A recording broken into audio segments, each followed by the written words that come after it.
Hello, and welcome to episode 37 of Snap on This, a Marvel Snap podcast. I'm your host, LaurenWhatevs. Odd-numbered episode, we'll throw it to co-host Ree first. Ree, how was your week in Snap? And keep it snappy. Okay, I've been, a bit under the weather this week. And so this is like a skip ahead moment, like probably 2 minutes if you're not here for my shenanigans, that are not Snap related. But, I have been working. I have made now actually several more what I call my anxiety gurumi, because sometimes I need to trap my brain like the stray animal it is. And I had, okay, so, and I have to work on projects within the confines of the yarn I have, because yarn is expensive and all that.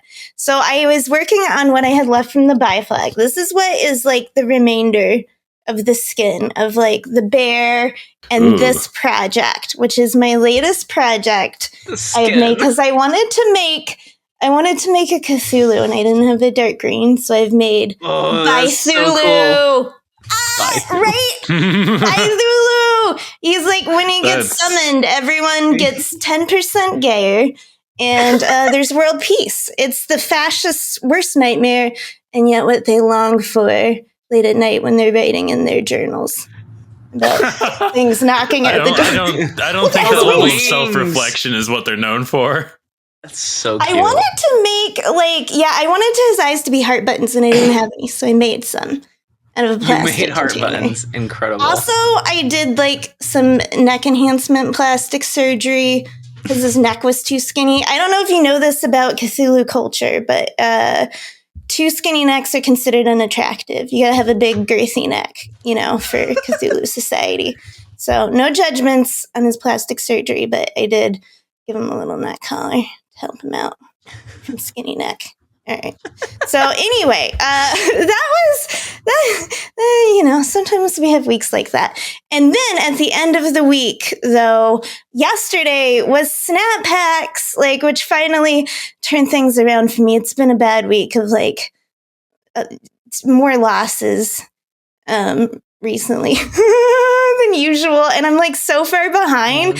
This is the first month I haven't gotten InfiNOT yet, and it's the last week because I just haven't. It's just been a mess of Snap month for me. That's very unlike you. Right, I have so much stuff ahead of me. I have to get the Negasonic Conquest variant, even though it's not as good as my Flaviano. Why do I have to? I don't know. Yeah, I also don't know. That's a good question. Okay, but Snap Packs. Okay, this was a big. I think of it now as W Day for second dinner, because this is the first time I, a season pass buyer, every single month since the public release of the game, it got collection complete for the first time. And not just that I slide in, to a one card, like most people's experience getting collection complete. I got 8 new cards in one day, right? I bought everything. I went wild in the token shop. I got every single new card I can get. And remember how never once in Spotlights did I ever roll a card instead of tokens? I got Hydra Stomper when I was rolling for, it was a series. The series 4s. Seasonal 4-pack. Yeah, seasonal. I got Hydra Stomper. Yeah. And I was yeah, hells yeah. So that was it. And to celebrate being collection complete, and because Batroc the Leaper is out, I bought what I had pinned for months and months and months. Not because it is an ultimate that would be anywhere near the top of my list of ultimates to get.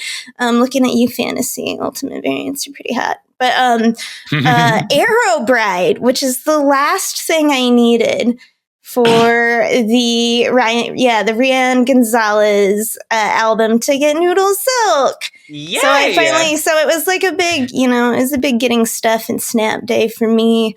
Now I have Noodle Silk. I'm very excited to hear what Ben has done with all the fucking move cards that came out. I get to play Silk again because you can move around Silk so much. And then Batroc follows her around, around, which is kind of creepy when you think about it. It's dude, she said no. You don't have to just keep going wherever she goes. But But he tries once every turn. It's like, give it up, man. Mhm. Okay. So that is a lot of fun already. Like, this is already more fun than I've had in Move in like a really long time. That's awesome. And yeah, so I'm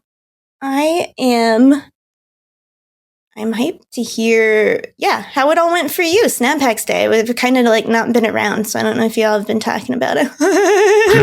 How did it go? How was your? I don't know. Yeah, I'm good. Right. I was trying to hand it over. You may be wondering. I was going to pass the whole week over to you, but then I was like, oh, this is just Ree's topic. I don't know that she's passing the whole week. No, I'm good. We have a lot to cover today. I don't need to go. How were Snap Packs and how was your week in Snap? The weekend Snap was okay before Snap Packs. I was really just like trying to get back in, sort of like see what kind of decks do people like to play right now. Because, you know, I hadn't been playing a whole ton. And when I was playing on the climb up, it was just so many bots. It really did not give me a good picture of where humanity was, or at least the Snap playing segment of it. So that was nice. I saw the decks people liked. They're, you know, I was playing like Surfer things and some Scream things, and just, you know, probing for weaknesses and stuff. Just seeing what felt right, and that was all fine. But then Snap Packs rolled around, and things got a lot more interesting and exciting. And well, you may be wondering, how did I guess that it was a Series 4 pack that would have given the recent Series 5 card? It's because the same thing happened to me. I've been trying to avoid Infinity Ultron like the goddamn plague, but they forced him into my hands. I was like, well, I will first open my seasonal Series 4s before I go for Hydra Stomper. And sure enough, the second one, they throw Infinity Ultron at me as a little bonus. I can't really complain, because this did mean I was able to spend only 5,000 tokens to get Hydra Stomper. So even if I never play Infinity Ultron, it was 1,000 tokens off Hydra Stomper. So that was cool. So after that happened, I was like, well, there's a 1 in 3 chance I can get the 2 cards that aren't Emperor Hulkling from the older Series 5 packs. And then I could be collection complete except for Emperor Hulkling, and that would be pretty cool, right? That sounds like the best possible outcome. Yeah, exactly. I mean, it didn't work out. I did open Emperor Hulkling. He's there. He's in the collection. He's looking at me, daring me to do something. He'll be waiting a long time. No, didn't we have an agreement that if you ever get Emperor Hulkling, you're going to play a deck with him? I don't think I would agree to that. Was Lauren. That sounds like something you would say, not something I would say. Anywho, but you know what I would play? I would play all 4 of these new move cards. That's what I would play. Oh, wow. They're all so cool. I have to say, the one that I'm the least a fan of, that I'm rooting for the least, is Batroc the Leaper, because he's just a little, you know, come on, guys. I don't know. Like, this is a non-interactive Nebula kind of situation. He just gets bigger every turn, no matter what. Are you against the funnest card of the new releases? No, I'm playing him. I love him. I think that he's like a little, you know, he's a little much. Fair. He's a little much. That's all. You know who's not a little much though? Fanfei. Fanfei's great. Also, probably like the best activate card the best activate card other than Bullseye. I think like far and away. Like, wow, this is a very cool card. All of these cards are really good. Hydra Stomper. Hey, he gets pretty big, huh? Yeah, he does. Pretty cool card. I was playing a Surfer move deck. I went back to the thing I was playing before Wave Flourish, a deck I called Sebastian Shuffle. It had Kingpin in it and stuff. So like I copy pasted that list. I was mixing things up. I was playing a lot of the new cards, and that was like working pretty well. That was pretty fun. But I was like, come on, let's do the Heimdall stuff. Let's see what the move cards really do, right? So I took out just like the Surfer cards, the Brood and Shaw and Silver Surfer, and I think I was playing America Chavez, and that was like basically it as far as like Surfer stuff, and everything else was more or less move flavored. So I just retooled it into a Heimdall deck, and it absolutely rips. It's just been kicking raw ass, just minting SP like it's my... Yeah, I don't know. I'm way up on this deck. I don't have a clever name for it. It was Deck 21 until we started the recording, and then I decided to rename it Heimdall. But I hope I come up with a better name by the end of the segment. I don't know. I don't think I will. But let me tell you what's in it. It's got do we have Batroc more Leaper. deck slots now? Or is it just because it's like that was its just I had a deck 20 or something. Don't give me false hope. No, it's like deck 21. No, that's just that's the name it gives. I know them, it does that. Yeah, I know. It moves it. Anywho, I got Batroc. I got Dagger. Oh yeah, that's the cool thing about this Heimdall deck. I have completely thrown out the established recipe of Heimdall decks that I like. Only one drop in this deck, and it's just Batroc. Because you know what we use to move cards now? We use 3 and 4 cost cards to move cards now. We're not doing Ghost Spider, Iron Fist, Aranya stuff. That's played out. That's tired. You know what's wired? Topaz. Topaz is wired. Holy shit! What a good card.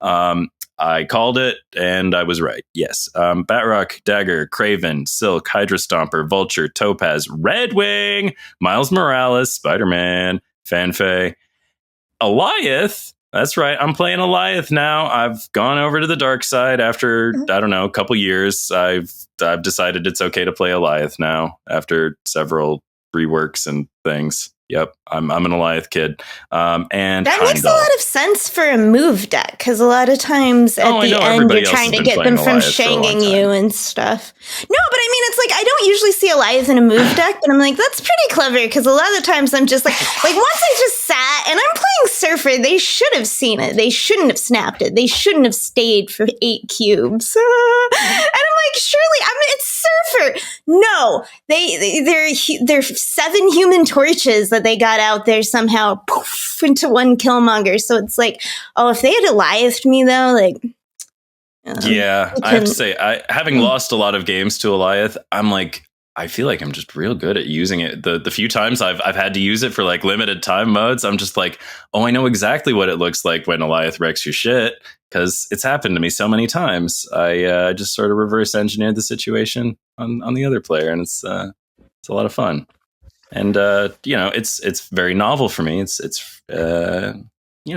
juicy. It's a new experience, and I get to enjoy things even if you've been enjoying them for forever. So that's what I have to say about my Heimdall deck. It feels really strong. You should probably like try. I haven't like cooked one that I recommended in a long time, but like, I don't know. I'd play this Heimdall deck if there's one card that's like flexible that I might cut. Probably Miles Morales, because he's just simple stats, but like simple stats, pretty cool. Red Wing is so much fun with Fanfei and Topaz and stuff. And Topaz, Fanfei and Heimdall, you can just like layer them together and make whatever you want happen at the end of the game. Just like whatever you want, really. Just put the cards where, I don't know.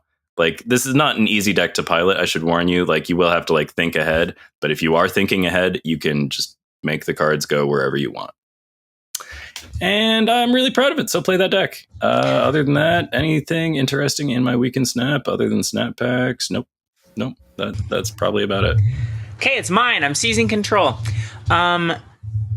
First off, I will say I did play Ben's Heimdall deck, and it is great. I had some very fun games with it because I was looking for something to put Fanfei in. I did first build my own deck with Batroc, and I'll talk about that in a second. But it's funny that Ben talked about how fun Red Wing is and how good Eliath is, because those are the 2 cards I ended up cutting. I never played Eliath, and Red Wing was just, there was one time he pulled Heimdall, and that was kind of cool, but not for me. And I felt like I wasn't triggering enough moves for things like Craven and Batroc, and maybe I'm just greedy, but I put in Sam Wilson and Hercules.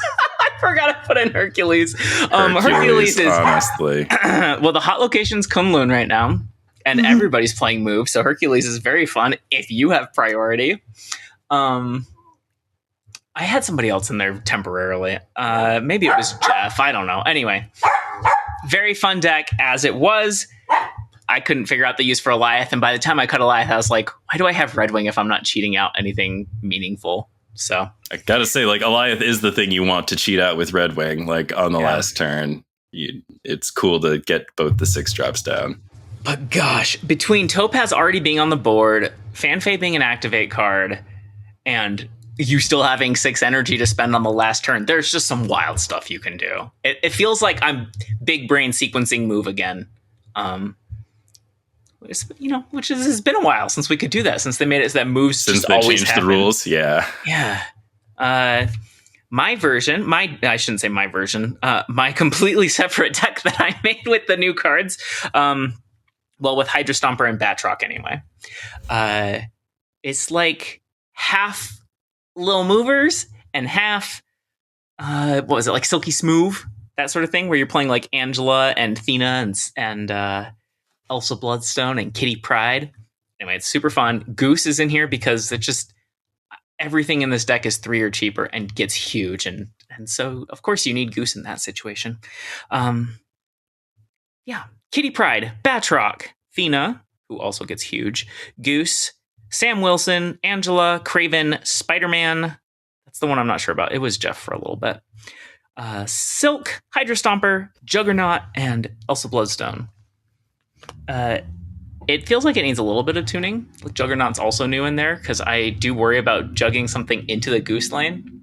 But yeah. So I feel like it needs one more thing. And maybe it's Cosmo or Shang. Not that I love playing Shang. Anyway, it's been super fun. I have enjoyed the cards. We'll talk about them more in just a little bit. And obviously, go ahead. Sorry. Have you considered U.S. Agent?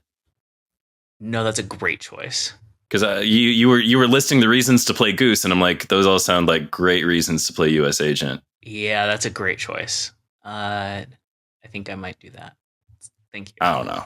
I was just word associating pretty much. Cooking on the fly. Obviously, snap packs have been huge for me. I opened 9. I did not get anything exciting except for like the biggest prize I got was a Dan Hip Silver Samurai. Otherwise, everything I got was like tiny, like 50 credits and mostly boosters, which is what the odds table says. Series 5 card or anything. Nope.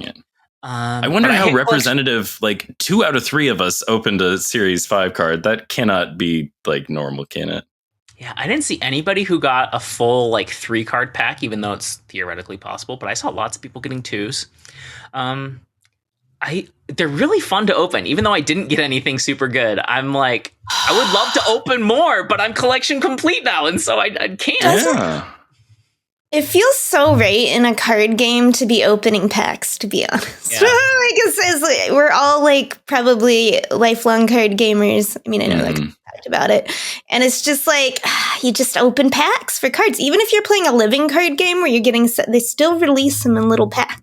Yeah, it's still fun to see everything new and go through them all the time. But they don't smell in Snap. That's the thing. No. Like there's no better smell than the new cards. Oh. For me, like, wasn't that the entire appeal of like the Pokemon Pocket game? Oh, it was like, hey, member opening packs, and you're like, yes, you're literally yes, like I do. ripping the pack, and it's like literally a 3D booster pack. Yeah. And it was very fun until I went like days on end without getting anything new, and then it was like, and then I stopped playing. Yeah, I'm not playing anymore either. I've been doing tons and tons of math, preparing for snap packs and trying to get out an article that's, an in-depth analytics article. How good is it really? How much is it going to cost to be 100% complete? How do you optimize the system? Some of my early math informed a video by Pulse Glazer you can go see on Snap Judgment's YouTube channel right now. It's not perfect because it's early math. Like I had early simulations that were saying it's better to open Series 4 before Series 5. But now my simulations are saying it's about the same. I'm trying to figure out why it changed. So that's part of why it's taking so long. Is like I'm doing like expected value calculations in spreadsheets, and I really want my simulations and expected values to, I love having two different approaches lead to the same answer, and they're not right now. So that's something I have to figure out. Lauren, have you considered leaving the bone dice with which you make these calculations out under a full moon? Also, I have to say, if you're using dice to make calculations, maybe you have done it wrong. No, I like to think it's like I have movie Lauren in my head and she does math. You know how it's like I'm a coder. So when they show people, like coding and hacking on TV and you're like, yeah, but like that's what I have in Lauren. I'm like, she consults. The faster you type, the better you hack. She performs the rituals correctly, like communes with the gods, and then the numbers come to her freely from the heavens. It's arcane, it's ritualistic. Yeah. Don't ruin my movie. Okay. Yeah, anyway. That'll be coming to Snap Zone in a few days, a week, I don't know, whenever it's ready. I'm also in the middle of planning a wedding right now.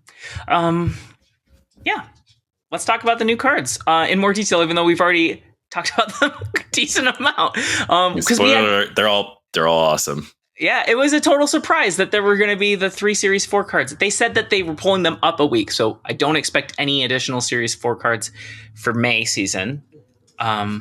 But I think it was really smart for them to pull them up a week to be, to make Snap Packs launch more exciting. Okay, let's talk about Hydra Stomper, and then I need to let the dog out. 3/2 ongoing +1 power for each time one of your cards moved this game. Do you want to say anything more about him, or have we already said everything? We all got all the cards? Yeah. We all got all these cards. I think Hydra Stomper's ass got saved by coming out the same day as Batroc and Topaz, especially those two. For sure. I think that Hydra Stomper would have landed a lot less, made much less of a splash if Hydra Stomper had arrived alone. Hey, don't forget about Silk. Like, she's a huge player. Oh no, Silk is still like she's always, all about stomping Hydras. Yep, I think that Batroc is sort of the Silk buff that we've wanted. Although, really, I wish they would just take a power off of Batroc and give it to Silk because he gets plenty big and she deserves it more. I wouldn't be surprised to see Batroc get nerfed. Yeah, for real. He's too much. Yeah. It's over the line. He's pretty good. I like it. But definitely propping up Hydra Stomper, who is a fine card in his own right, but like you need these other cards to we would not be. But he's that kind of a card because he's a move card, So it's like, when you have these. But like when I imagined this day on the calendar, 2 weeks ago or whatever, I was like really worried about Hydra Stomper. I was like, oh, my precious Hydra Stomper, everyone is going to you're going to get tarred and feathered because you don't perform. But they gave him 3 sidekicks, or rather 3, these 3 cards are like a tripod, holding him up and he cannot fail. It's sturdy. You're forgetting Sam Wilson too. I mean, Sam Wilson, I know he got nerfed, but he's still he's still the deck great. I've been playing, I kind of forgot to mention my weekend snap, but it's that finally is doing well and turning things around, because this meta has been nasty. Bullseye is beating me again. Fucking Bullseye. It's I went in this bad cycle of losing to a deck and then I was I'm going to try Infinity Ultron because I just got it. And that seems fun. And probably no one else is playing him because they all thought he was shit. So I make an auto, I make a Infinity Ultron deck and I go out. Immediately I get low-keyed on turn 1 with my little Quinjets and Victoria hands, my full deck full of buffing cards that you genned. And I was just no, not Loki turn 1 in my first game with Infinity Ultron. So and then I was fine, that's it. I'll go evil. I'll play Loki. I just fucking want to win and have some fun. I don't care. So blow up Megaton. Okay, no, I would never blow up Megaton. No, don't do that. Okay, so and then I tried that, and I worth it's I kept a 10-penny tower. Losing to some meta deck, and then switching to that meta deck, and finally I was just no, what I need is to go back to good clean tech that lets me beat everything. My favorite kind of like Swiss tools kind of thing, which is like Surfer. And I haven't played Surfer in like months, to be honest. I know Surfer never really went away, but I haven't forever. And it was like, it was so good. And you know what? Like, so I was like, oh, I started putting one together. I'm like, wait, no, let me auto do it. Probably put most of it. It'll put Surfer in there, most of what I want, and then I'll just make my swaps. But then fucking auto, which never agrees with me. It's always just like, put more meta cards in it. Even more. Not meta enough. Go more meta. They put Makari in this stack. I was like, what the fuck? I'm in. So, but like Sam Wilson is in it. And it's just like and I used to be like, hey, having a 1-cost card, I thought was the benefit. Having a 1RD, being able to move a card every single turn in Snap is such a huge bonus. It doesn't need to be a 1-cost. It doesn't need to buff. They can Red Guardian Sam, and you're still like fucking getting around, getting multiple Elsas, and you know what I mean? With like your ability, like keeping yourself from getting locked out from move locations, you know what I mean? From those, like, if they Red Guardian the shield. You meant if they Red Guardian the shield, right? Yeah. Because Sam is the one that moves it. Lauren and I were both yes. Like, steam was coming out of our ears. Sorry. It's all good. It's all good. You're right. Because that's usually what they'll do. Because you play Sam Wilson turn 2, right? You've moved the shield to Sam Wilson. They Red Guardian it. Mm-hmm. Mm-hmm. It hits the shield. You can sorry, that was where my brain was. That's where my brain was going. And once again, it's still like it clogs up your board, but like getting them to drop their Red Guardian on your shield or Sam Wilson, like over other stuff you have in the deck. It's a waste of a Red Sam Guardian. Wilson is such a champion. Like, okay. Anyway, like that he went in Surfer, like, you know. So. And that's what I moved to, honestly. I was playing, I was trying Safety's deck with like Hydra Stomper, and oh my gosh, that's fun. I saw stuff. That's like, all I did was like, I'm taking Batroc, and so I haven't played Topaz, I haven't played Fanfics. It's been a day. I went, and I had a lot of fun until it's like, you know, until you're running into enough screams and like other stuff that's like ruins your fun. But yeah, sorry. I wanted to say, and Sam Wilson, I meant, is great for Hydra Stomper. I got sidetracked into my little story. Sure but he is, yeah. It's absolutely true. Right? We do have so many ways to trigger this without even like with being able to be side adjacent move, like you know, move combos. I said he was just a move card, but now I'm just like, no, he's like you can go hybrid with him. You got just be in a little move package. Yeah. I mean, just like Sam, Batroc, maybe Silk, and Hydra Stomper, you're going to get tons of moves that way. I think it's okay that he's a 3. I saw some people being like, why isn't he a 2 like the other low power or low cost No, he scalers? should not be a 2. That would be... Like, he gets so big. And I'm thinking, you drop like, him Morbius on the last turn, and like with a Shang-Chi or something, like you would just solve 2 lanes that like is too much. Exactly. And I'm like, you know, Morbius is huge as a 2, but if you keep him in your hand, there's a chance you're going to discard him. Like, it's different. Yeah, I've been very impressed with Hydra Stomper. I've hit double digits almost always, and sometimes broken 20, which is just silly. Yeah. Again, I'm probably playing greedier than I should be, but it's fun. So it's fine. It's fine if a Batroc gets shonged every now and then.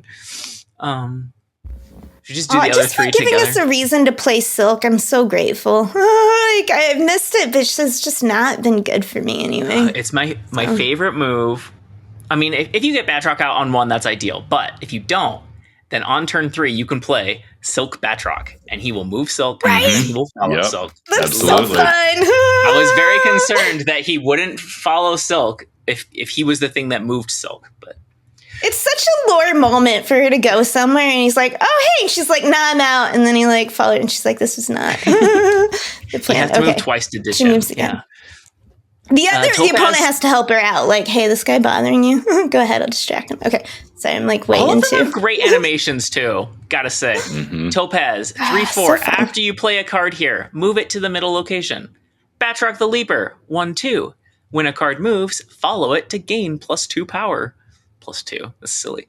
Fanfei, activate. 4/7. Activate. Move your other cards here to the right. I think we've talked about them plenty, unless there's anything else you want to say. I don't know. They're all great cards. I'm glad everyone seems to be playing them. When other people are playing move cards, I'm happy because I like other people playing the cards I like, and I also like winning games. And wow, I don't know. Play a lot of move, and then you'll get better at playing against move. And then it like when you get into a move meta like this, it like feels really fun. Like you're sort of trick or treating and just like picking cubes out of people's pockets because it's hard to sneak up on you if you know the patterns and things. So if you aren't good with move yet, it's a great time to practice and get good with move. And next time everyone's moving, you too can enjoy it. I don't know. I doubt I'll ever be good at it. Well, hey, I think it's interesting that this batch of Series 4 cards are all, of one synergy. I sort of wish they'd, shaken it up and been like, okay, here's one discard one and one like created card one, and I don't know, some sort of activate reward or something. Like, I wish they'd mixed it up, but instead they're like, have all the move toys at once. Everyone play move now. Like, that makes me wonder if like next month they're gonna go like all affliction or something. I think they'll mix it up. How are we feeling about 3 extra cards every month? I like it. I mean, this one, because they were all seen moved, it did lead to like kind of scream and stuff, but it feels like when a lot of cards release at once, it makes the meta less like everyone's just playing the new card or counters or whatever, because people have some people really want to try one card or the other and they don't all go together. So I honestly like it. Yeah, I like it a lot too. And I think it's like a good sweet spot between the weekly release, which is unique to Snap and keeps the meta churning and keeps, the game interesting. There's always something new, but also the multiple cards at once. That effect is really fun too. It was so exciting to build a deck with 4 new cards in it. Yeah, it's gonna feel like Christmas. It did feel a little bit like they handed it to me because they were the 4 new cards, and I put them all in the deck, and it worked. And I was, I felt a little ambivalent about that part, but like, it's exciting to play multiple new cards at once. That hasn't happened since like, the big batch back in the day. Yeah, when the token shop first launched. That leaves only 3 that are still in the backlog by my measurement of these like dinky Series 4 cards. Dinky, I mean, some of them are very good. Cobra, Dum Dum, Dugon, and Tombstone. Those are the only 3 from old seasons. So I think Glenn had an answer today that he expects that they'll catch up so that the Series 4 cards being released match the season thematically. They'll catch up in like 3 to 4 months, which is great. Cool. On Guest's stream, I just wanted to bring this up very briefly. He had Brady on the show, who is... I wish I knew Brady's role off the top of my head. I don't know. I don't know what Brady's title is, but he like writes a lot of the blogs and is like responsible for Twitch drops and like, so he does a lot of I don't know, like event type community stuff. Community outreach. Yeah, but not like Griffin. He's not a community manager, so it's a little different. Anyway, Brady came on the stream, and together they announced that Second Dinner is teaming up with a team of content creators to host an official Marvel Snap tournament that will be open to the public. They didn't have a lot of details about it, so it could be next month or it could be a while away. But it's Super Tech God, Guest, and then from the Snap Judgments League, Gunny T and Mod Supreme Models. I was a little surprised they didn't get Pulse in on that because of Snap Judgments League, but I don't know, I think it's really cool. I'm not a super competitive player. I think I'm a good player when that's my goal, but it doesn't interest me to be like hyper competitive. But I know it can make such a big difference for a competitive scene if it's officially supported by the company, by the dev. Yeah, I think that's cool. Yeah. Oh yeah, it's definitely cool. I'm excited about it.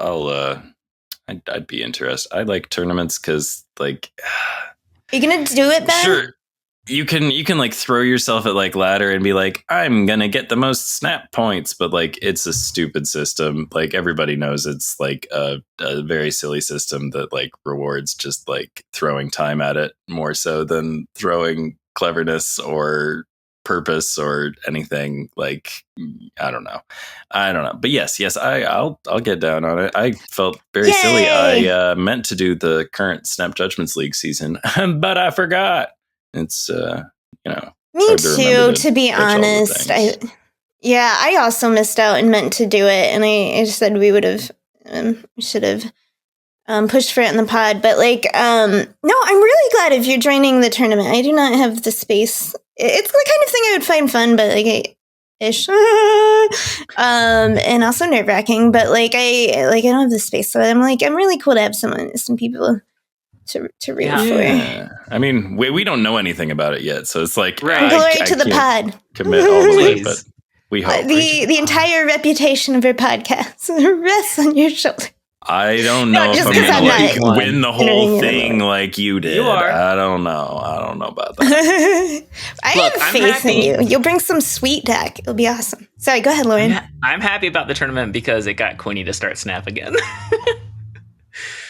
Quinny Equinox is playing Snap again. Oh, yeah, because she wants to compete, and I like her decks, so I'm happy to have, as Ben has been saying, not enough people are cooking in Snap, so I'm happy to have a cook come back. I don't know if she'll stay, but I hope she does. Quinny is a winner, whether or not, however she does in the tournament. She legitimately has nothing to prove, but I was excited to see her coming back. Yeah, hells yeah. I was just to say hi. I also missed Snap Judgments League Season 6. I last participated in 2. I don't know. Like I said, not super competitive, but it was fun to like match with random people and talk to them for a little bit. And anyway, I'm very interested to see what the format of this tournament will be like. Will it be the super relaxed, like one battle a week, slow, stretched out format like they did with Judgments League? Seems likely, but I mean, is that good television though? Yeah. Or I mean, is the whole thing going to be casted? Maybe they might cast it once it's like top 16.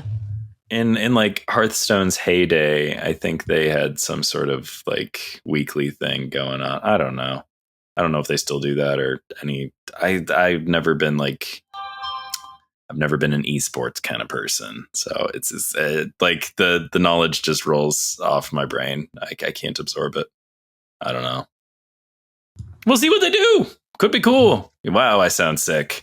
If I'm gonna watch like esports, honestly, in games, like card games are like what I want to watch. You know what I mean? Oh, for sure. Yeah, absolutely. Yep.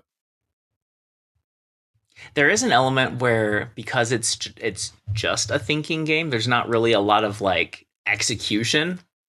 Where it feels much more achievable to like, oh, I could play like that. I could play that same deck or whatever, right? Versus like if you're watching something like a fighting game or a MOBA or a RTS, it's like you can't just sit down and have 300 actions per minute. Like that's not something you can do. Well, and it's like it's like watching athletes, you know? It's like these are people that have good and they've put in the work and the practice and stuff. But card games, you can be like, no, you should play this way.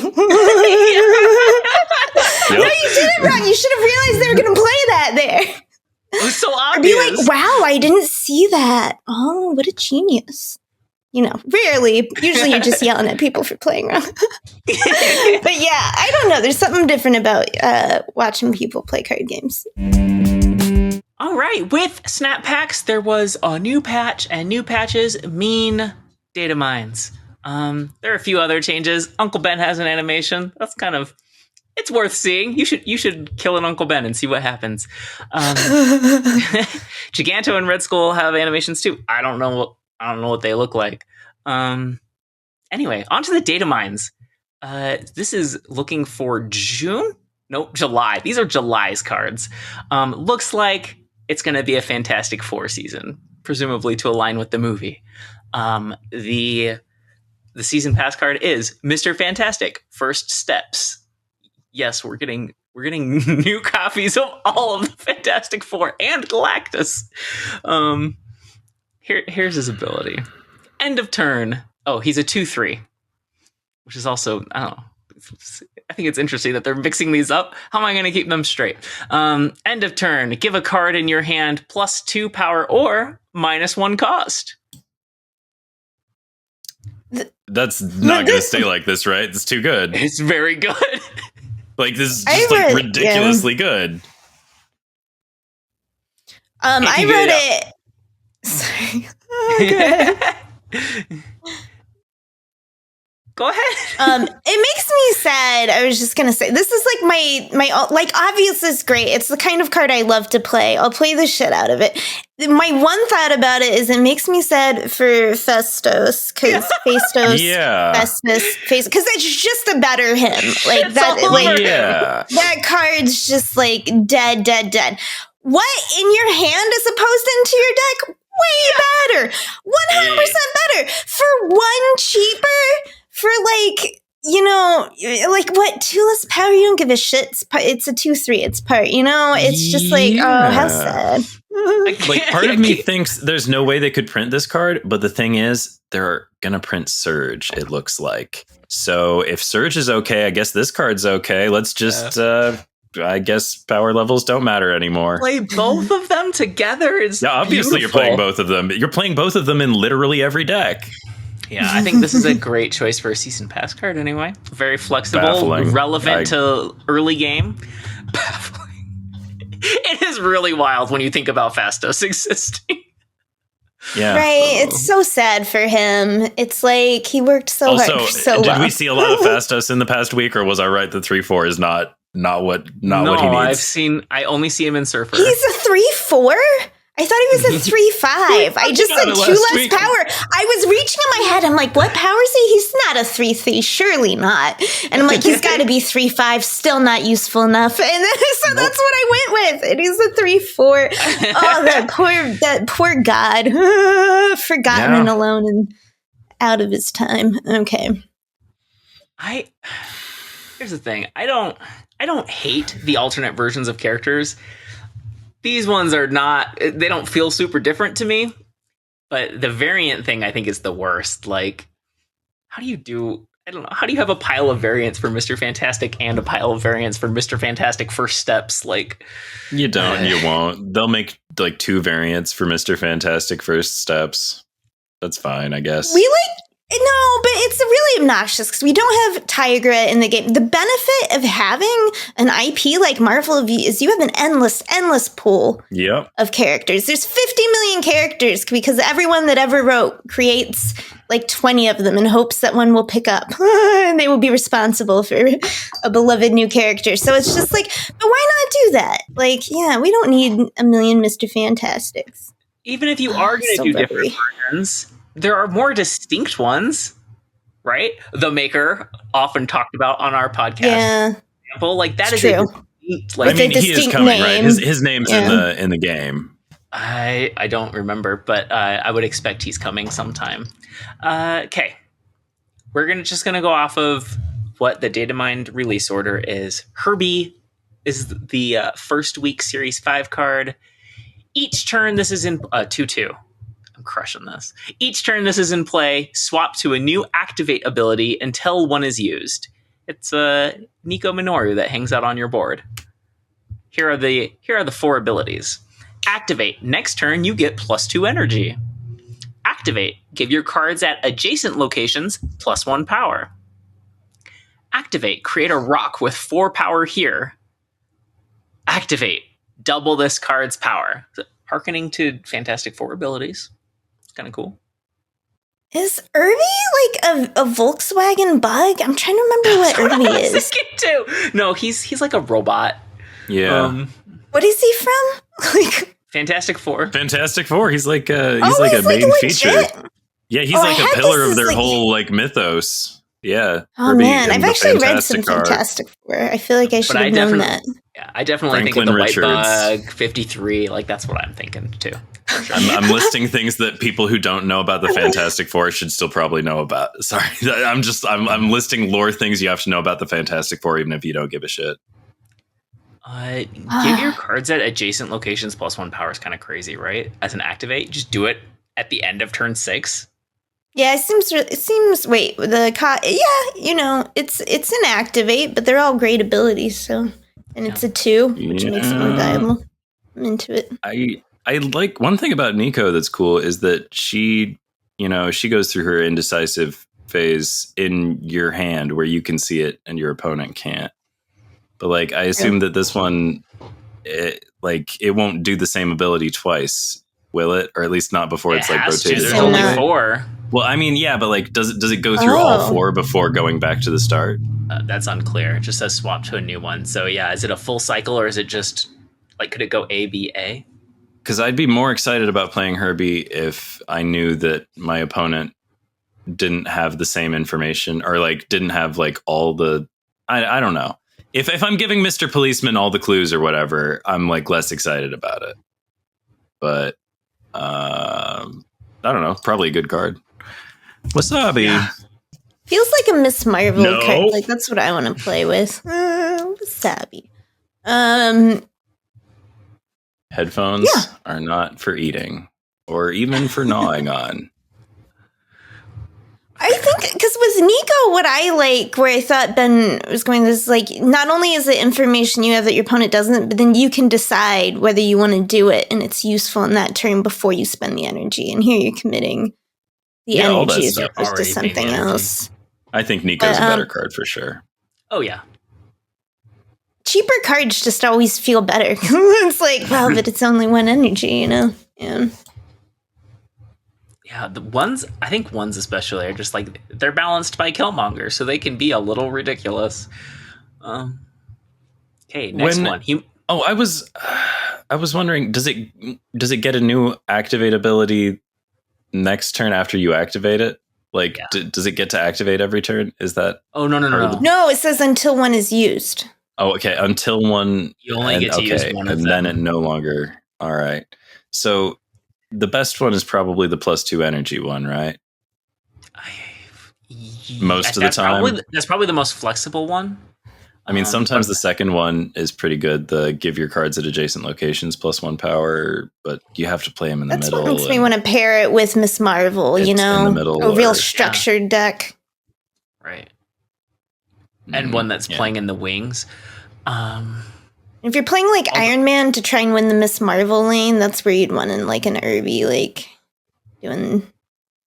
adding a little bit more power there. And if he's in the left or right, then creating a rock that'll activate that lane for Miss Marvel. So that's what I'm saying. So it's just synergistic. Mm-hmm. He's an interesting card.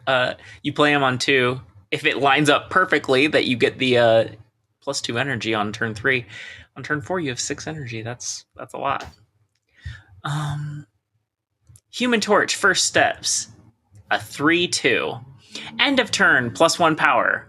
Once per game, if your side here is full, double this card's power instead. It's hard to like understand how much it scales, right? So like on turn 3, it goes to 3, 4, 5, and then on 6, it becomes 10. It's a 3/10. Yeah, I mean, like this is like going to be great in Surfer. Yeah. Yeah.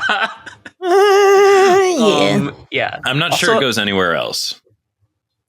Yeah, it's a Valk friend, but kind of expensive for a Valk friend. Maybe he has some Elsa, the Elsa, like, buff and nonsense. It might just be a general, like, buff stuff kind of card. Yeah. Doubling is always a good sign for buffing. Yeah. Once again, when you have Sam Wilson and you're just, like, filling lanes but moving stuff and freeing them up again, you can do a lot with deciding when and where and not limiting yourself when you do fill a location. Yeah. I just think that with the 3 cost, like, it's kind of irresistible to put him in Surfer, especially when there are so many other things in the 3 cost thing that, like, also reward the buff stuff kind of play style. Like, I feel like if you're trying to play Human Torch first steps, you'll just like be caught up in the gravity of Surfer, and I don't know how you get somewhere else. I don't know. Yeah, I think you're right. It's okay to get new Surfer cards every now and then. Yeah, no, I mean, like, I enjoy the archetype, but I don't know if I like this addition to it. I think this card is not especially interesting, except for like, it's interesting the way in which it gets really big a little bit, but like it doesn't, do anything interesting. Yeah, filling a lane by the end of the game is not like, it's very doable. The Thing first steps, a 5/6 end of turn +2 power. Once per game, if your side here is full, destroy an enemy card here with lesser power. Wow. It's a very good ability. Yeah. I don't love that it so closely echoes the text for Torch. Depends how lucky you get, because there'll be times when it's just taking out, stuff that wasn't really making a huge difference. Yeah, it doesn't, choose that's true. The largest enemy card here with lesser power or anything like that.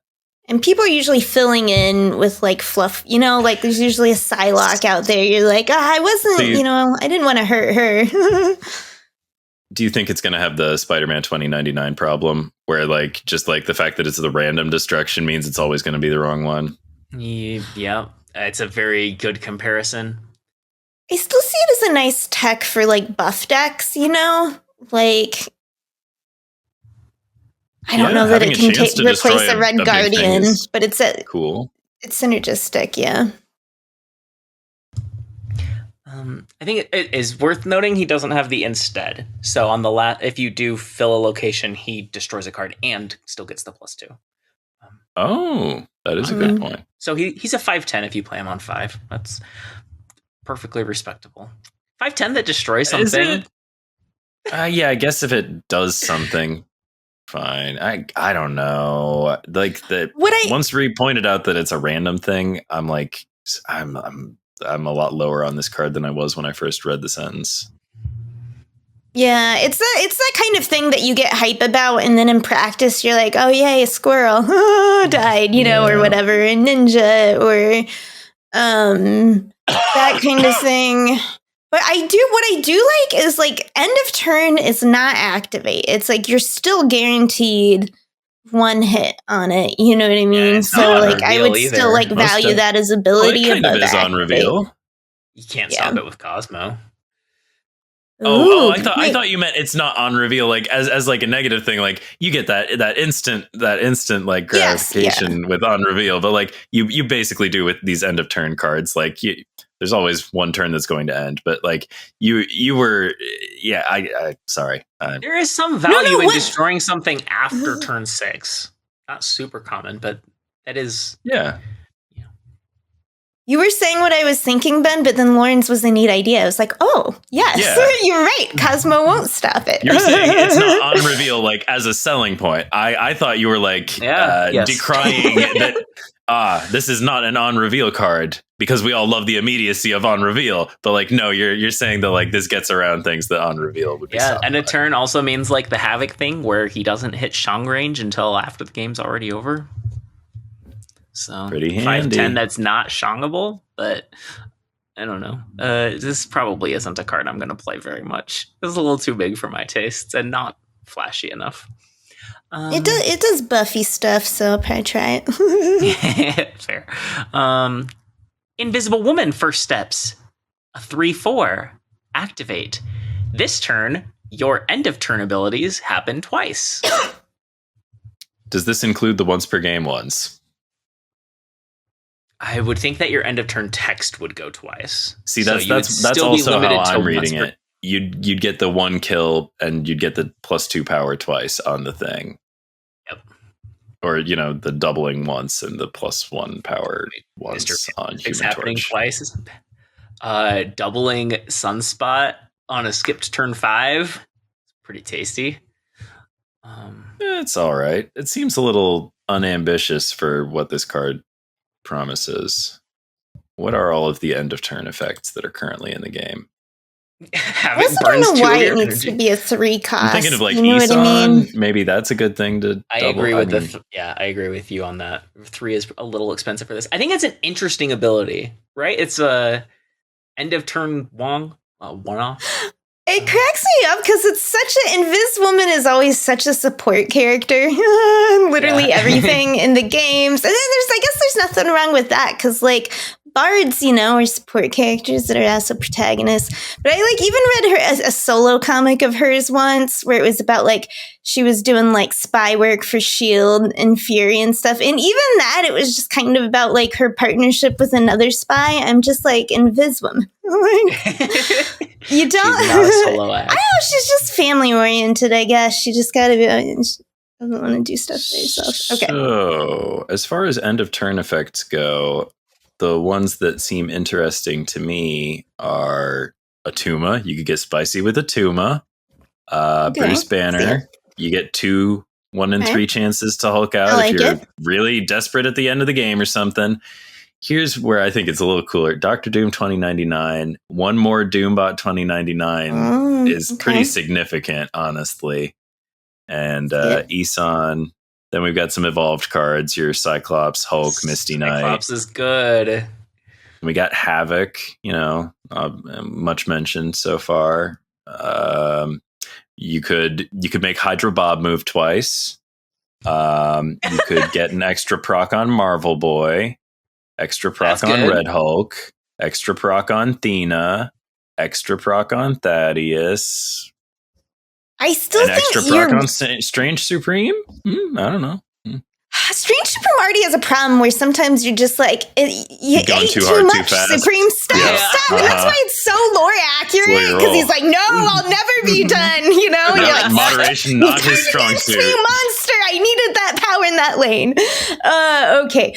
But no, I think your 2099 idea with Inviswoman and with Bruce, you know what I mean? Because then you're also sometimes skipping power, only playing your one you're going to want to get multiple things to benefit at the end of that one turn that you get to do twice, Yeah, I see that. That sounds like the obvious home.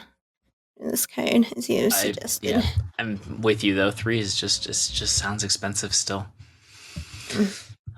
Okay, and then there's a handful of Series 4 cards. They may or may not be launching with this season. Moman. Moman.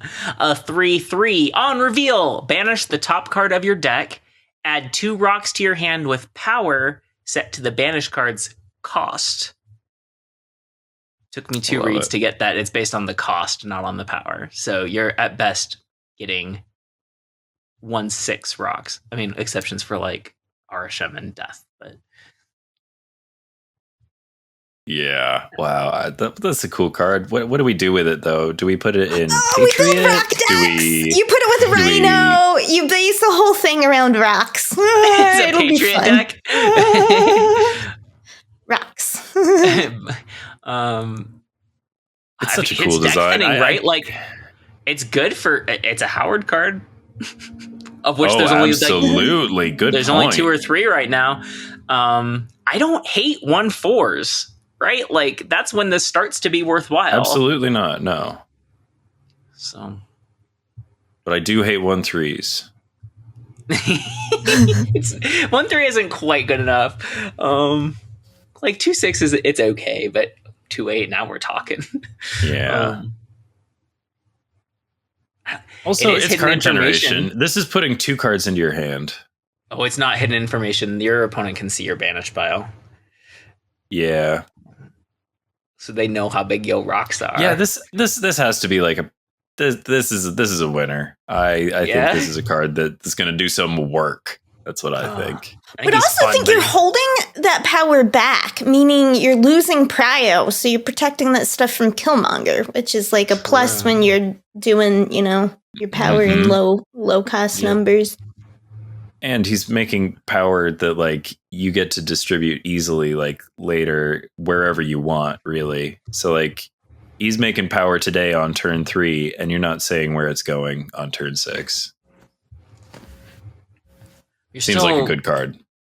Yeah, but you have to sacrifice a 4, 5, or 6 that you put in your deck on purpose. Yeah, and then you're drawing whatever was underneath it. Right. Yeah, the deck thinning is good. I'm not saying we run it because it does deck thinning. I'm just saying you're banishing a card from your deck, but that was always the plan. That's the premise of the whole thing. We're not doing anything we didn't mean to do. It's like old Yondu, where it's like, might as well just be destroying the bottom card. It doesn't... Exactly. Okay. A card that you wouldn't have seen anyway. Sure. Also, Series 4, Fantasticar. 4/6. Activate. Give your end of turn cards +2 power. You have to play a lot of end of turn cards. You have to play so many, and it's a 4-cost activate. Yeah, it's an activate, and it's Spectrum. That's activate, and Spectrum is already not big enough, not doing enough. Is already I'll play Spectrum decks and win with them, but she's never been close to OP. It feels like feeling like she needs to do +3 for a while. That's my feeling. That feels like maybe too much. Though that's the tipping point. 6/8 would be absolutely fine. Maybe even 6/9. This is rough for me. +3. That's what I think. I think I want to ride a bike instead of getting in this fantastic gear, to be honest. Yeah, not a fan. This card is... there's no way they're printing it like this or digitally printing it like this. No way, but... Yeah. No, this is bad. This is really bad. Mm-hmm. This is worse than Emperor Hulkling bad. They would not print this card. I hope you're right. You were also sure they wouldn't print Hulkling. I don't know. I could be wrong. Maybe it's how many end of turn? I mean, you'd need at least 3 of them, right? To even how do you even get excited about that though? What if Gwenpool was activate? That would be bad. I don't know. I don't like this card. It's also I like that they're trying to make a new archetype out of it, but even the new First Steps Fantastic Four, they don't really synergize with each other. Invisible Woman does. Strange. Yeah, I mean, I don't know. They do have a common mechanic, so there is. It's not. Yeah, I don't know. Seems an oddly designed cycle of cards. Yeah. Okay. Well, High Evo is the only thing I can think of that plays a bunch of end of turn cards. Mad Thinker, the last Series 4 in the data mines. At the start of each turn, gain a 1/1. At the start of each turn, gain +2 power if your hand is full. I love it. It's so fun. I know Ben hates it. It says after you draw, so I don't hate it actually. This is just my first time reading the card, and I'm a little perplexed, but not. I don't know. I could see this being, you play Kate Bishop, you get your 6 cards, and you get comfortable with your Moon 6 cards Girl. every, and then Batroc is already a nebula that doesn't care, a non-interactive nebula, and Batroc's pretty good, right? So plus, I love having a full. I actually love a full hand. And you only need to practice twice for it to be a 1/5, right? And a full hand is always options of cards, which sometimes they all bad options. That does happen, but but the point is you have choices, which is good for the flexible style I like to play. But the downside of it is if your hand is full, you obviously can't draw maybe something you really need, which feels bad. And so if they just give me a reason to do it, but it's okay though, because I'm helping out Mad Thinker, over there, then it's so I'm into it. That's true. Make it a little bit less of a drawback to, burn draws or burn energy. And it only bites you in the butt if a location screws you or something, or if your opponent is playing Maximus or Master Mold. You're still getting to draw the card. Yeah. And I won't lie, I love having cards that are synergistic enough to clue, because it's in a 12-card deck. You never just have free slots generally. But I love having one little small card that I also don't mind just throwing to a Vormir, Yes, or when you need to sacrifice a card, or do something like that. It's just kind of having that is nice. This is that Negasonic. Yeah. Speaking of Vormir and the Altar of Death type things, if you play Mad Thinker on Unrevealed, that's a hell of a way to camp out and just claim that location. Yep. Yeah, he can. If you do it right, you could get bigger than a Doombot. Yeah. Yeah, I really like this card. I think it's very good. It's got to be in the right deck, though. Yeah, you have to build a deck that's your gen cards. But like, it's 1/5, like pretty easy, right? And 1/7, not an uncommon amount of the time, I would think. I agree. That's a lot of stats. Other cards that showed up in the data mines, not with any pictures, abilities, release dates, anything like that, but just their name. Galactus First Steps. And then this next 6, it made Scott Denham theorize that we're getting a Heralds of Galactus season. I only know a few of these characters, and most of them because of the podcast, but Firelord, Stardust, Cosmic Ghost Rider, Redshift, Terrax, and Frankie Ray. Seems fun, and I think a Galactus season pass would sell very well. Absolutely. Oh, I don't want a bunch of Galactus. We already knew that Terrax was coming because of that Tamed at Axe Point title from Title Tussle. Yep. Yeah, I know him from that. I know Firelord from Secret Homework, HeroClix. Yep. I hope Firelord is less broken in Marvel Snap than Firelord was in early HeroClix. Just too powerful. Okay. Next up, May season rankings. This is where we give cards 1 through 4 points. That's it. That's all you can do. Give them 1 through 4 points. I mean, you can talk about it too. About cards that are starting next week. Esme Cuckoo, a 3/4, our season pass card. On reveal, copy a card from your deck into your hand, set its cost to 3, and power to 4. Ryu first.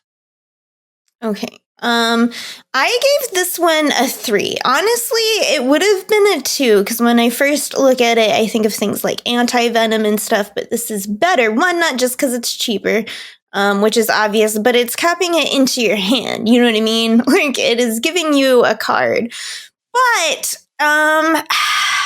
it doesn't feel necessarily maybe like a 4 of 4, like an auto include in every deck, just because it's at that 3 cost. So that's where I put her. I could be wrong. She could be more powerful. She's really hard to evaluate, I think.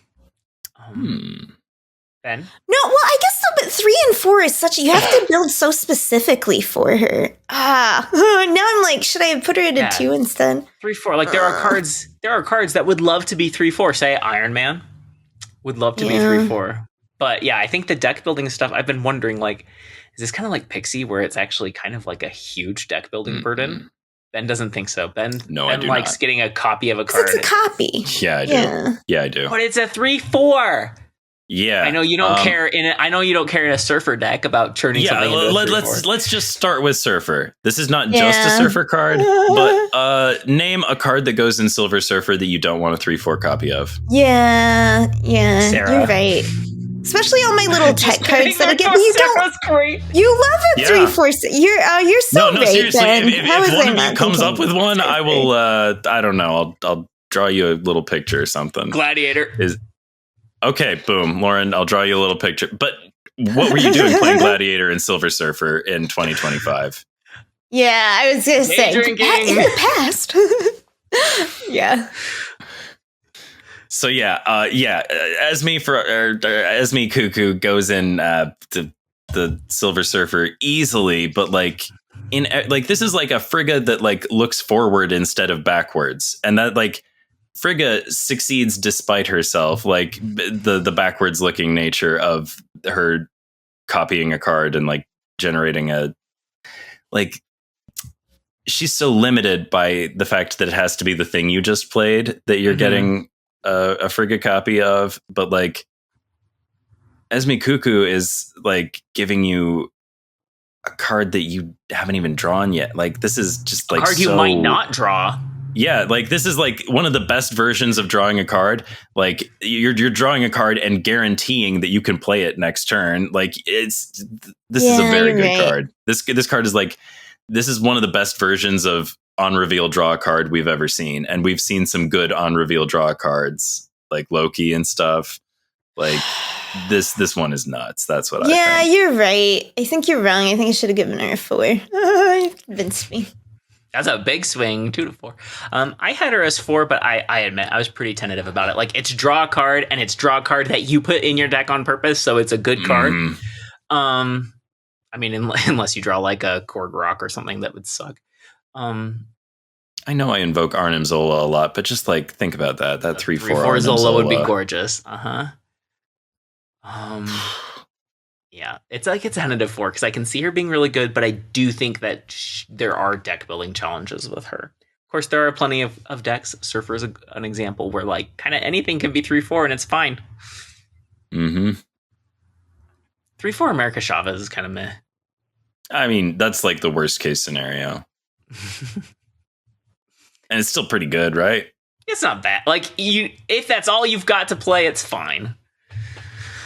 Yeah, I would do 3.5 if I could, but I can't. So I'm committing to the 4. Surge. 2/2 on reveal. Give the top card of your deck -1 cost and +1 power. After you play it, repeat this ability. Ben? I'm going up to 6 forks on this one. 5 out of 4 for Surge. That's right. The scale doesn't even go this high. Oh my gosh, this card is nuts. What are we doing here? Like, it's weird that they think that they're like, what was that other Mr. Fantastic First Steps? This is just Mr. Fantastic First Steps with like 1 less point of power. You're exaggerating a little bit. It requires you to play the card you top deck. You're going to, though. Yeah. Yeah, this is a ridiculously... wow. Yeah, Fastos should sue. Are they going to buff Fastos into relevance? Let him die? No, they're going to let him languish. He's never doing anything. Or do you rework a card that barely happened? Yeah. I don't really have much to say about Surge except that like just play it in a deck that has a lot of 3-cost cards or 4-cost cards. You can go up to 4 because you'll draw it and it'll cost 3. Yeah. Just don't play anything that costs more than 4 and play Surge and win. I gave her a 4. You have to put her into a lower curve deck, but there are lower curve decks that are good. Bast Havoc is one of them that I love. And Surfer is another one. That's great. 4 is a really great place to like top out. Like you don't need 5s and 6s. 4 is fine. And if you're guaranteed to be able to play the card next turn. I don't know. This card's nuts. What are they thinking? I don't get it. Reed, do you have strong feelings about Surge? No, I just agreed. I also like pretty gave her a 4/4. I would always kind of pick her for sure over Psylocke, even though Psylocke, the one thing she would have up is if you already have that 4 cost in your hand that you want to play out. But why wouldn't you just gamble on like the better ability, it feels like, of Surge for that slot? And also, every fucking time I see this card, it makes me think of that Slay the Spire robot card that like loops your stuff. Yeah, anyway.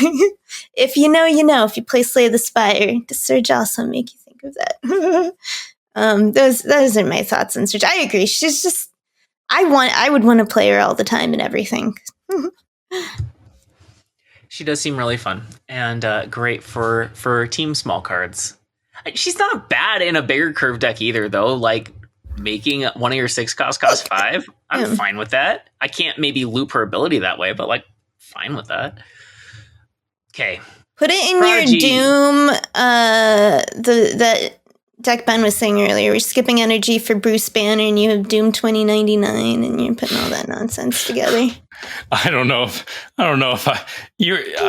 I pitched that deck. That sounds like a deck that you have made just now. It has Emperor Hulkling in it, right? Yeah, sounds Prodigy. about right. Maybe. Yeah. You'd play Hulkling at 513, wouldn't you? Yeah, is it actually. 514 now? That sounds about right. Yeah, I think that sounds like a fair deal. Yeah.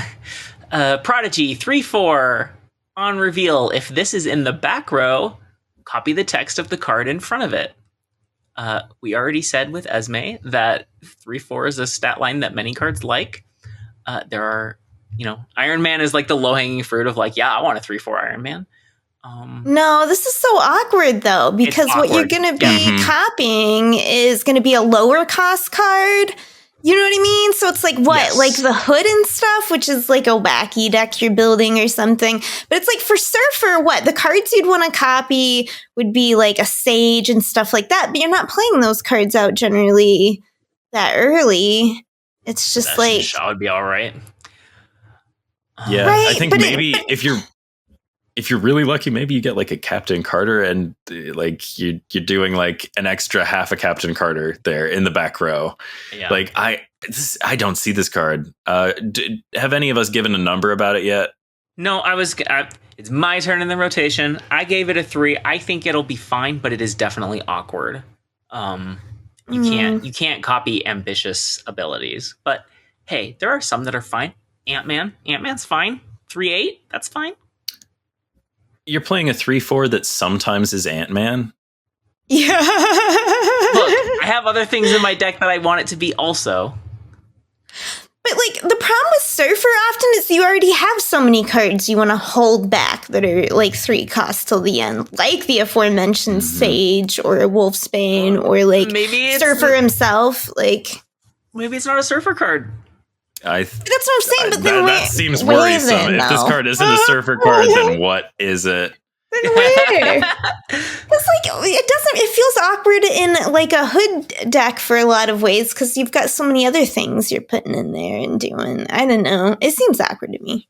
I already said my piece on it, so I'm gonna give it I'm just gonna say I gave it a 2. I don't want to give him a 1, but like exactly. That's where I am. Again. I'm very politely extending a 2 to this fella, Prodigy. Yeah, I'm pretty sure it's a 1 though, honestly. But like, it's like the ability has potential. I see the potential. I can't imagine what it looks like in practice. I just don't see it. I will drop to a 2 because you two are probably right. I'm probably applying too much of my this looks like a fun, quirky, silly thing to do. Putting too much subjective spin on this ranking. I think it'll find a spot, just like Frigga did. I think it'll find a place to maybe to copy that's Bullseye. A good point of comparison. Maybe that might literally be it. But maybe it is just niche as hell. Frigga deserves better than just like cloning mass murderers. I don't know. I'm sad for the Norse goddess, to be honest. It is a bit of a bummer. She'd be so fun at 2. Or for on reveal was to copy the next card you play. Too powerful at 2, probably. That's what it used to be, right? And then she changed. What was that? It's too good to copy something at 2. Yeah, it is. I agree. 2 cost Frigga is too good. I feel like, didn't her original datamined text, wasn't it the next card you play? No, I think it's always been the previous card, I think. Well, we could live fact check that, but we're going to go on to Elixir. I kind of think we should. But the audience needs to know now. We'll come back this to unresolved thread is going to... check it while one of you is talking about Elixir. How about that? All right. You go first, Ben. Oh, fair enough. All right. So we talked about Prodigy, and that was my said one. What Elixir is yet? Okay. Elixir is a 2/3. We haven't. I don't know if we've ever talked about his ability because it changed. We have talked about it. We'll talk about it when we do the rankings. No, we talked about this change. Not at length. On reveal, one of your cards destroyed last turn gets revived here. Tell me what you think. I think that I hope I got it all out of my system with Prodigy, because there are no more bad cards to dunk on. That was the one this season. Elixir gets 4 out of 4 because just like huge like if we're giving Prodigy points for vague potential, like Elixir, like, did you have a big thing? Play Venom on it, get the big thing back. Like, just there are so many ways. Like, cards get destroyed all the time, and most of them were worth playing the first time, so they're worth getting back from a 2/3 with a perfectly like decently statted body. Like, what is going on? I mean, it's a real good card. Like four easy 4. That's my feeling. I guess we'll keep rotation order. I gave it a 3 because I think that most of the cards you want to destroy don't destroy. Take your X-23s, Wolverines, Deadpool, Sabretooth. Nimrod's an okay one to revive, but you're doing that on turn 6. Like, a little awkward. Actually, that's very difficult to do. Don't do this with Nimrod unless you go like I don't know Sarah. if this goes with those cards. Right, I don't think it does. And that's what most destroy things are. If you're playing it with Misery, what are you you're going to gamble on your chance to revive a Hood? Like, I just... And if you're doing your Venom plan, you have to destroy one card only to ensure that Elixir's only reviving that one and not the other dinky thing that you already played there. Like, it's going to be a cool ability sometimes, but I think it seems really unwieldy. But like, what do you loot? It's a 2/3 on reveal. Like, the cost is so... It's a slot in your deck, though, okay? So I would have given it a 2.5 if I could, begrudgingly upgraded to 3. But, like, look at this. Think about all the hype for Firehair and how OP Firehair is. And are we seeing a reign of terror of Firehair? She's still good. I'm not saying she's not good. I'm just saying, but if Firehair works, you just put her down and she just works. This is what you need to time this one specifically to the turn after the card you destroyed. It seems to me like it probably kind of maybe narrowly goes into a mill deck, you know what I mean? Like, kind of thing. Because that's where cards that got destroyed, you know, like you might want to revive with your like cables and whatnot.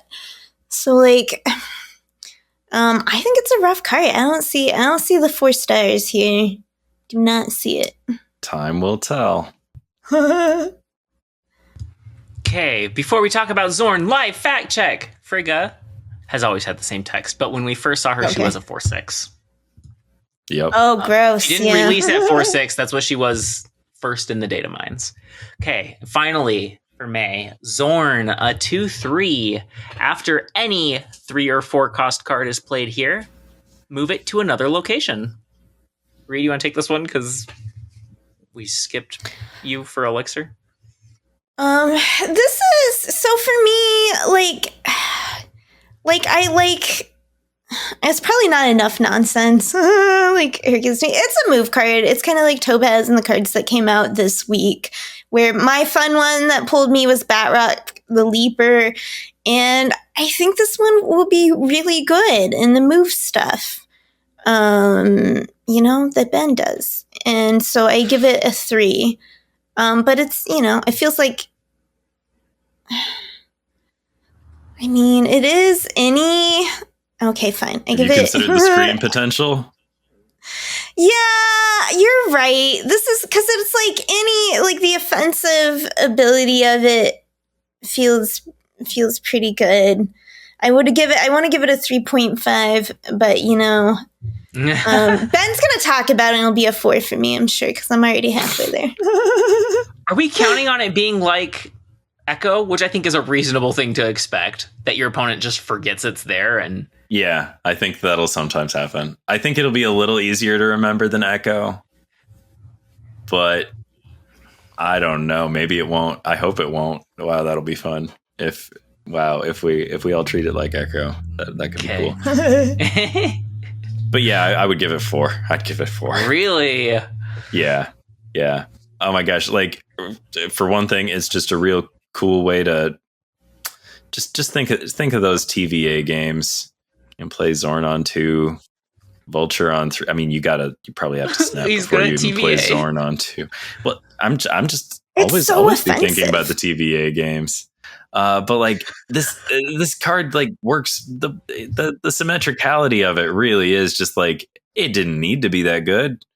I would be excited if it were just my 3 or 4 cost cards or just their 3 or 4 cost cards. But yeah, it's It's a 2/3, and you put it in a deck with Craven and a bunch of other cards that cost 2, and you win. It's also some 3s. You're gonna want to play some 3s because your opponent won't be playing all the 3s, but they'll play some 3s on Zorn for sure sometimes. That's what I'm wondering. Which of your cards do you want here? Vulture, obviously, but what else? Red Wing. Yeah, Red Wing, Hydra Stomper. We'll go in a few kooky decks, like, not just move. Yeah, You mostly just want to be moving cards for the sake of moving cards very often. Yeah, and this is just like a way to and you can, have we considered what this will do if you try to get cute and combine it with Jean Grey? Have we I think this is a really interesting card, really and cute.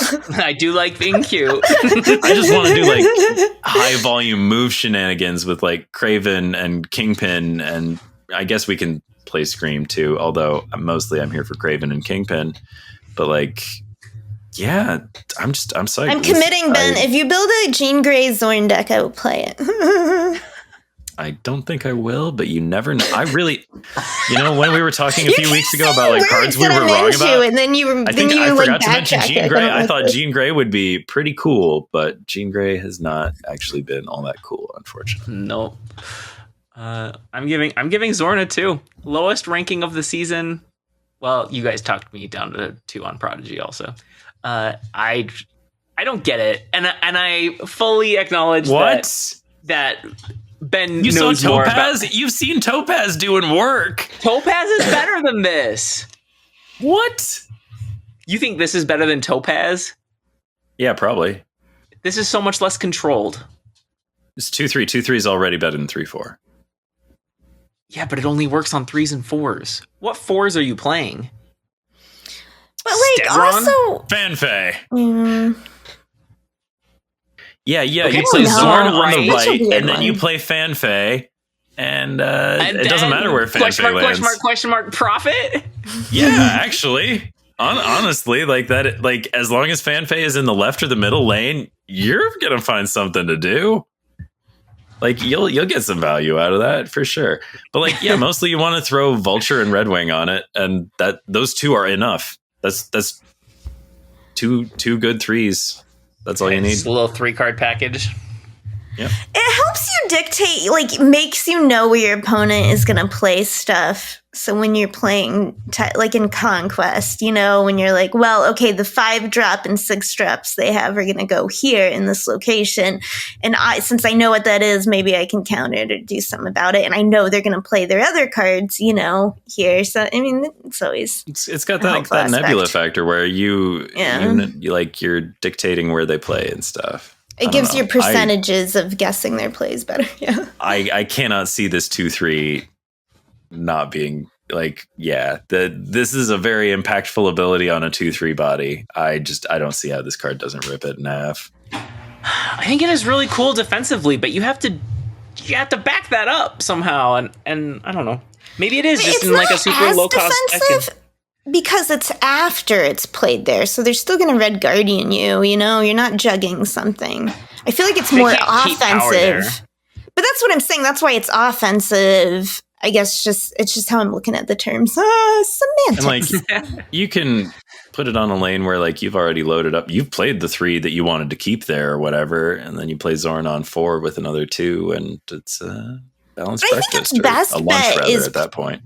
Right, if you have Prio and you play it on 2 and you get him on something, I don't know. That's where my fun would be. I'm not swayed. I would be interested to see this card be good, but I just don't get it. A lot of it, quite frankly, depends on how flashy its animation is. Right? Is it a Cosmo? That does make a difference, to be honest. I've accidentally played on Cosmo, but I still accidentally play on Echo sometimes. Well, I should say my opponents accidentally play on Echo sometimes, because I play Echo a lot more than my opponents do. Anyway, Cosmo we're all conditioned to avoid, I feel like. I don't know. I don't know how true that is. I used to play on Cosmo. I think the only Cosmos that get me are the unrevealed Cosmos when but they now have it's been a long priority. time. I know to look out for that. I don't play with the sound on, so I don't get the barking, but okay. Finally, we'll go on to our side quests. First up, and only this week, secret homework. Reassigned it this week. Ree, what was our secret homework? Okay, the secret homework was to bring one video game, like soundtrack or video game adjacent music thing. And the real rule is to limit it to one because we know we all have a ton. And we're like, hey, we can revisit it. It's already a long one. So we all picked one beloved video game music thing. And mine is... I am getting work done when my Spotify recommends list is all lo-fi video game remixes, because that's basically that's what I listen to when I'm working, because lyrics throw me off and stuff, and I love video game music, and lo-fi remixes of it are the exact chill kind of living day-to-day things. When we were young, we all loved, or at least I did, really edgy, raw music all the time. And now it's I can't handle that on a daily basis.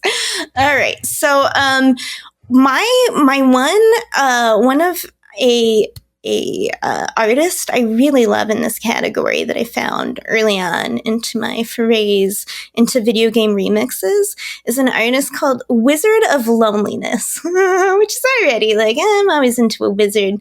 I get the edgy teenage vibe. At the time, I think maybe because I don't know, it was I don't know if it's still their profile, but it was a picture of Hiro Yui from Gundam Wing. Oh, yes, which was Hiro was my analog character. It was such a depressed teenager, to be honest with you. And so I really connected already before the music on the basis. Now, what they're most known for is an album called Divine Beats. And it came after Tears of the Kingdom, Legend of Zelda game came out. And what Wizard of Loneliness does a lot is mix not just lo-fi remixes of a video game music, but he'll combine it with sometimes with popular music and mix them all up together. And there's so much of it that is so good. So if you would go to his page, you'd find Divine Beats is his number one album. One thing, there's this song where he uses, if you've played not Tears of the Kingdom, I've also played that, but Breath of the Wild. Sorry, I may also have said Tears of the Kingdom before when I meant Breath of the Wild. I meant Breath of the Wild. There's that cooking sound that plays when you cook, and it's such an amazing, just hearing that somehow feels like home to me. So there's one song in there where he utilizes that song, and it's so chill. But the other albums I would really recommend are X for Final Fantasy X. A lot of good remixes of FF10 music, some more popular music, and the Animal Crossing album that he did called New Horizons with NU as the new. And it's it is both so chill. There's some that's really cozy and chill, and then there's sometimes where he's I think sometimes he does his own vocals or collaborates for him, where it's playing this upbeat Animal Crossing music, and he's singing about I feel so goddamn empty. I'll make a room in this house. And it's the epitome of that comic you see of people, it's vacuum the rug, get ready for work. And it's this smiling normal human being. And then there's the one panel that's ignore the existential dread, ignore it. And it's panic face.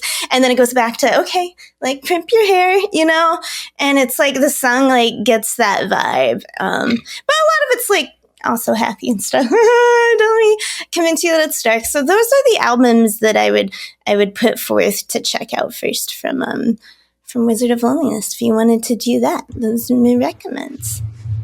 I do want to do that. That sounds great. And I love Animal Crossing soundtrack so much. Oh, you have to check out the New Horizons. You love it. Yeah, I have to.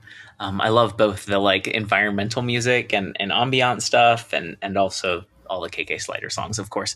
I've always loved KK Slider, since the GameCube Animal Crossing, but Aww. right when COVID started, I was locked up with my brother and my kid, and we played so much New Horizons. I could name any KK Slider song from the first like 5 seconds of the song. I doubt I could do that anymore. I'd be able to get a few of them though. Anyway, my pick is I believe it started as an iOS game, but you can get it on Steam now. It's called Sword and Sorcery, but spelled SW Sorcery. It's this beautiful pixel art game, and music was heavily inspired in like, it's kind of like the basis on which this video game unfolded. Highly recommend it if you can get it, Sword and Sorcery. But the album, Sword and Sorcery LP, the Ballad of the Space Babies. I love it. It's a great name. It has been my like, I'm the same way. I don't want something lyrical while I'm writing or programming or anything like that. Like I can't have words in and words out at the same time. So while I'm often an audiobook or podcast girly, when I'm doing something wordy, I need something that's non-lyrical, and this is like my go-to.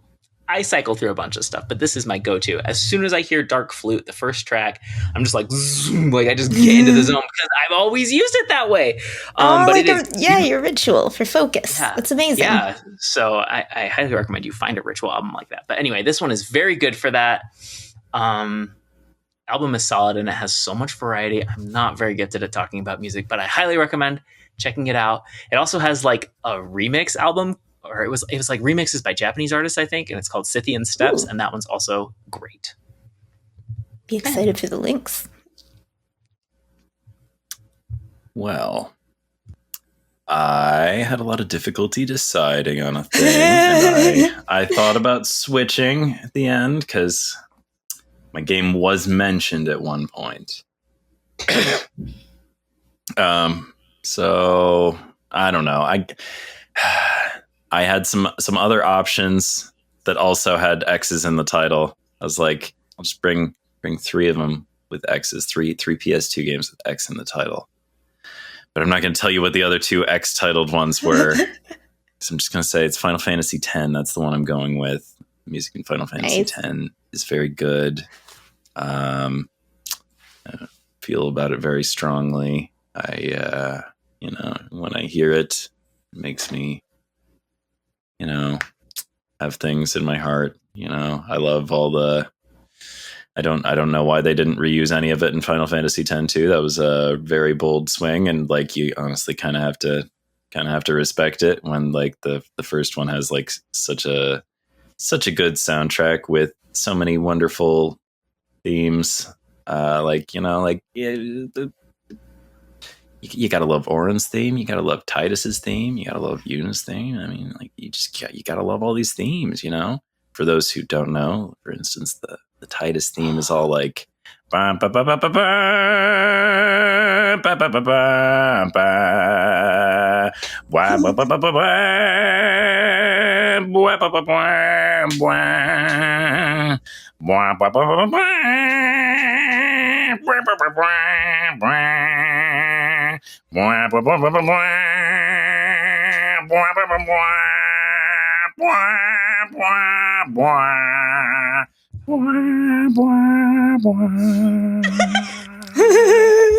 done.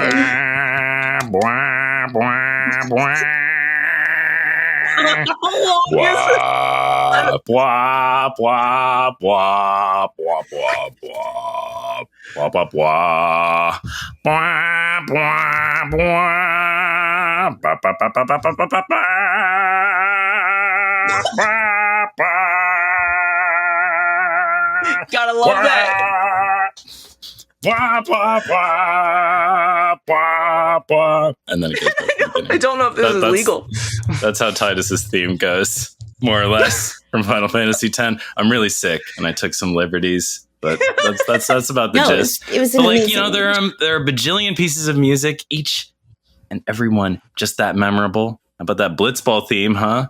With the strange little whip whip whip whip whip whip whip whip whip whip whip whip whip whip. Yeah, you gotta love that Blitzball theme. Gotta love that Mount Gagazet music. That you kicking it with the Ronso up there, you know, with the mountain winds blowing, and it's all like, wah, wah, wah, wah, wah, wah,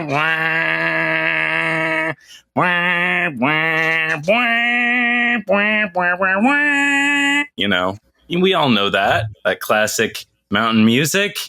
Gagazette, you know. I have not played this game. game. Back home at Besaid, you get the sweet guitars, the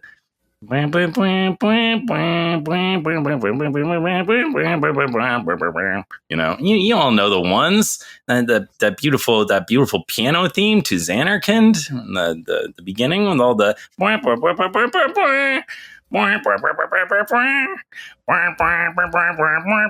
you know the one. You know, we all know these songs. These are universal experiences. Lauren. No, but like, yeah, Final Fantasy X's got a dope-ass soundtrack. That opening cutscene with well, not that opening, but that first FMV with the Otherworld, big old metal, doing the big blitzball game. You know, the blah blah blah blah blah blah blah blah blah. You know the ones. Is it all brass, or is blah just your syllable today? That's just my scat syllable illness today. Okay. I can't make pretty sounds, so everything has to be, you know. I got it, because you're like that piano track, ugly. And then you start blah, and I was like, yep. Everything sounds like that. Okay. Everything. Yeah, there's lots of good tracks in Final Fantasy X. It doesn't have my favorite battle theme. Favorite battle theme is from Final Fantasy VIII, but also the one from 7 is obviously, you know, it's very good. You know, with the you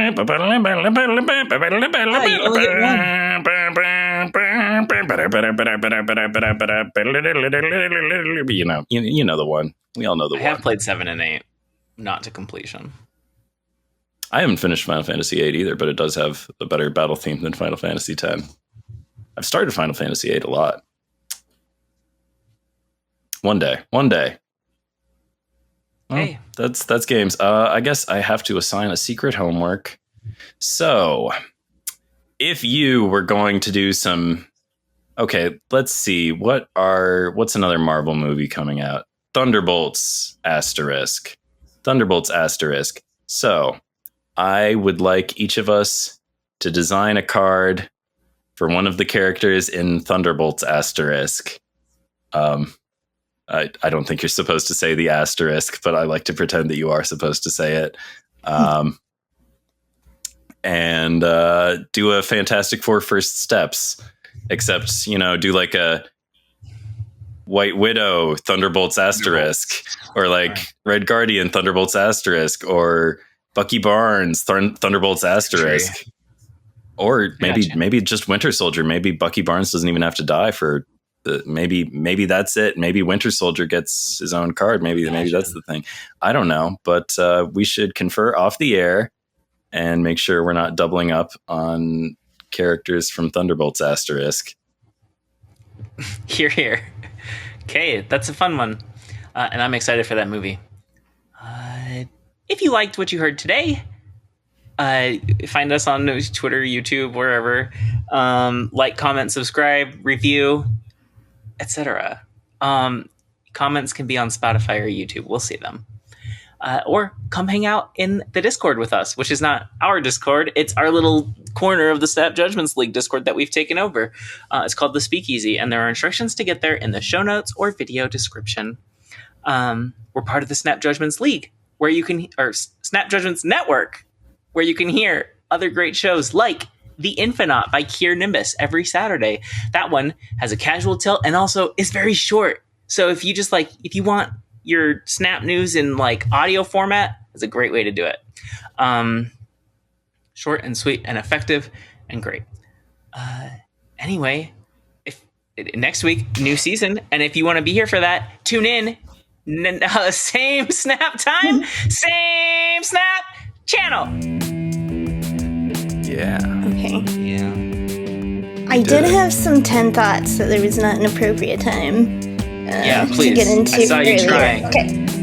One, like on the 10 mix I mentioned from Wizard of Loneliness, if you are a 10 fan, one of the tracks is Yuna, the repeat clip is Yuna going, "I believe in you." And it's like some days I'm just in my heart, I just put it on and I'm just like, Yuna believes in me. So if you need that in your life, listen to this track. And also, yeah, I had played 10, like many of the Final Fantasy games, of which I have finished several. Definitely not all. I've played all of them, like at least a little bit. But 10 I had played early to young, but I never I never finished it. I had never even gotten super far in it. The laugh scene was always kind of like a joke to me. It always seemed like the silly one because, like, you know, it's all happy and beach and stuff. So hey, there's nothing wrong with the laugh scene. I'm gonna get out there and say it. It's fine. You know, it's just fine, people. The problem was with me, definitely, and but FF10 always seemed like the goofy one, and I had not, and it was just not one I'd ever been that interested in going back and playing. I kind of missed it in its heyday. And like I said, the spoilers for FF10 plot, if that matters to you. But like, so I went and I played it as an adult within the last like 3 years. Finally went through, played it all the way through. And it got to the end and it got me somehow in like decades of having not played this game, I didn't know the ending of the game. Like it hadn't really been spoiled for me. And at the end, I keep going like, cause I'm like, the whole point I was begrudging the game, the whole plot. Cause I'm like, I know they're just going to get out of this. Yuna's going to get out of this. You know, everyone's going to be happy. The struggle feels meaningless. And then at the end, they go there and he's just a dream and he has to go. And I know they like kind of made another game where they like retcon and stuff, but you can kind of see, you know, like the original intention of the game was that like, it's just like, oh, he's so, and I was like, no way. And I'm like, he's gone. It just like, it impacted me so hard, even so later. Like 10, I think is an actual real masterpiece of an FF game. It's a special one. So, yeah. So I did. I finished it late. I've only finished one, and it was Final Fantasy Tactics Advance, and I love that game. I don't know if Tactics counts as a real... It counts! I think it does. World of FF. That game. That's a very well-regarded game. Yeah, it was the first one with Ivalice. Isn't that where 14 is, or... Well, it's not 13? The first. I believe the first one with Ivalice was Final Fantasy Tactics on the PlayStation. Oh, shit. Okay, the second one then.